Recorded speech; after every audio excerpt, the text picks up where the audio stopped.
हाल बा भाई लोग तो अभी तक तो तूहो लोग नइखा जानत लोग कि आकांक्षा दुबे के मौत केंगा भइल बा।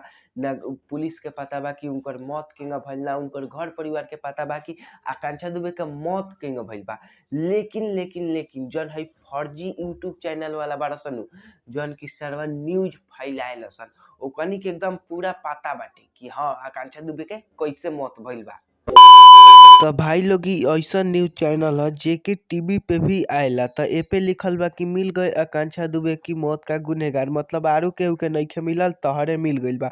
इ कहनी कि अपन न्यूज़ के केहू टीआरपी बढ़ा लेवे के बा। भाई लोग एकनी के त लाज शरम हलई नइखे, एकनी के हवसन ज्ञानी बाबा। त भाई लोग इ एगो छोट मोट यूट्यूब चैनल ह, इ कौनो टीवी ओवी पे ना आएला। त एपे लिखल बा कि आकांक्षा के माँ से मिलने पहुंचे मनी मिराज, मतलब मनी मिराज जी गइल होकर चाहे नत गइल होकर, एकनी के काम बाटे कि झूठ खबर दिही आ लोग के बोका ओका बनाई आ केहू गनी हम पैसा कमाई। आ तू लोग एकनी के वीडियो पे लाइक आ सब्सक्राइब खूब ठोकबा लोग आ कहबा लोग ना ठीक बोलता।